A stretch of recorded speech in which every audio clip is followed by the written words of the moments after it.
જય માતાજી મિત્રો, નવા બ્લોગમાં તમારું સ્વાગત છે। અને હવે આપણે આવી પહોંચ્યા છીએ સાળંગપુર કષ્ટભંજન હનુમાન દાદાના ત્યાં।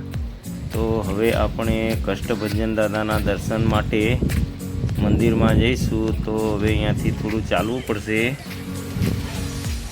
તો અમે દર્શન માટે નીકળ્યા છીએ।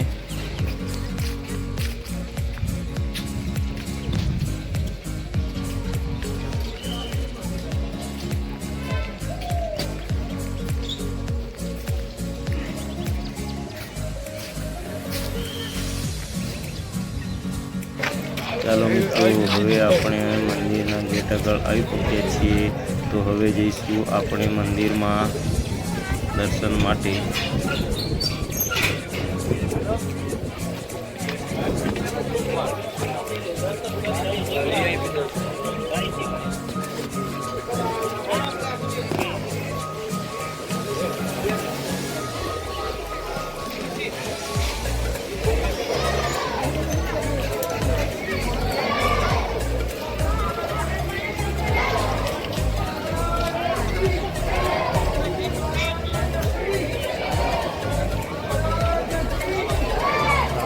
તો આવી ચૂક્યા છીએ કષ્ટભંજન દાદાને ત્યાં, પણ ભક્તોની ભારે ભીડ છે।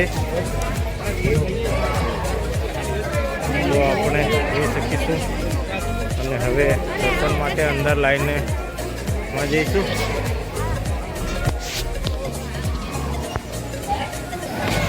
મિત્રો, હવે અમે લાઈનમાં તો આવી ગયા છીએ, પણ ભક્તોની ભારે ભીડ છે અને લાઈનો પણ લાંબી છે।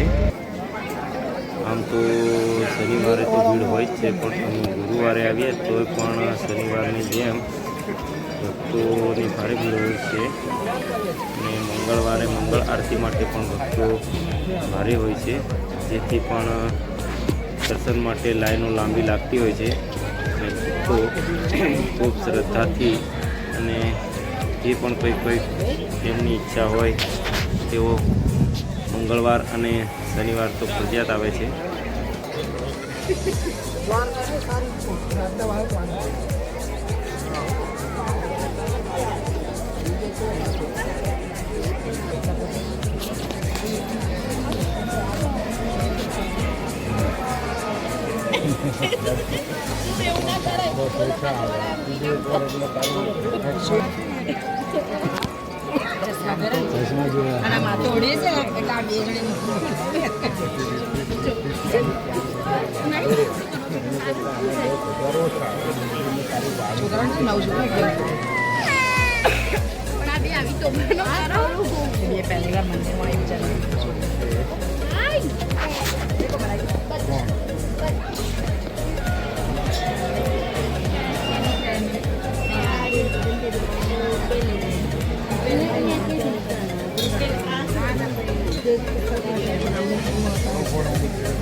ચાલો મિત્રો, હવે આપણે મંદિરમાં તો આવી ગયા છીએ, પણ હજુ લાંબી તો લાઈન છે અંદર।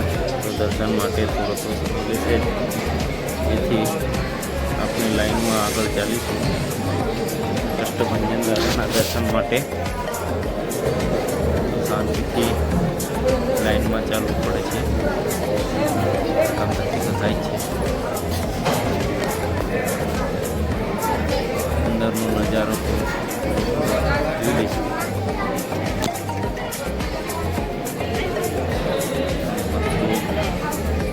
અને વિડીયો માટે તો મોબાઈલ વધારે આગળ તમે જોવો જ છો, કોઈ બી ભક્તના હાથમાં મોબાઈલ ઊંચો નથી થતો, એવું તો બનતું જ નથી।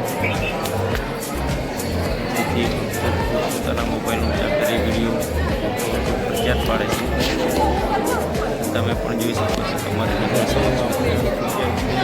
અને હવે આપણે મંદિરમાં પણ આવી ચૂક્યા।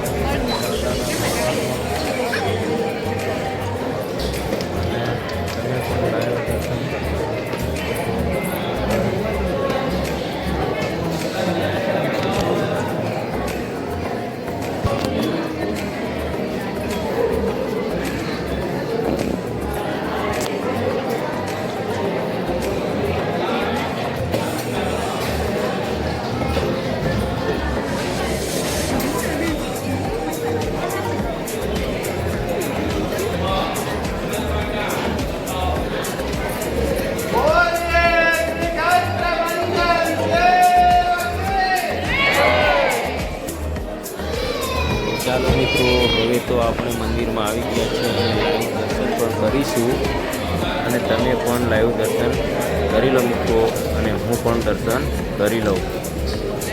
દર્શન શાંતિથી કરી બહાર નીકળીશું.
હોલમાં જઈને હાલો.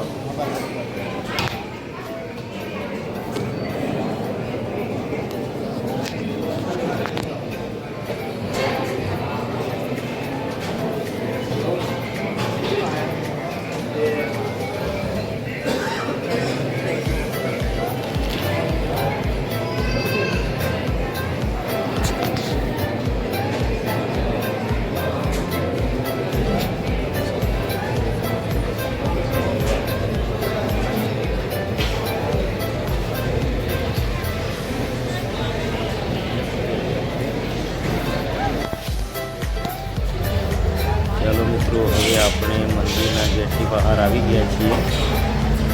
તો ભાવનગર વસ્તી કામ હોવાથી જવાનું હતું, તો રસ્તામાં સાળંગપુર એ આવી ઈચ્છા થઈ ગઈ, તો આપણે દાદાના દર્શન પણ કરી લીધા.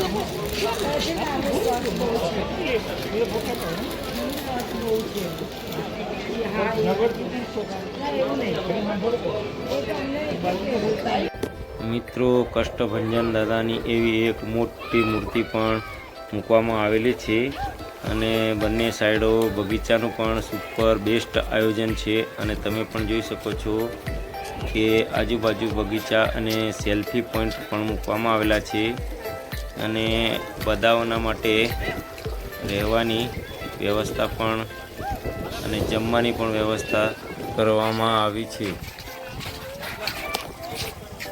લાઈક અને સબસ્ક્રાઈબ કરવાનું ભૂલતા નહીં મિત્રો. ફરી મળીશું નવા વિડીયોમાં. જય માતાજી.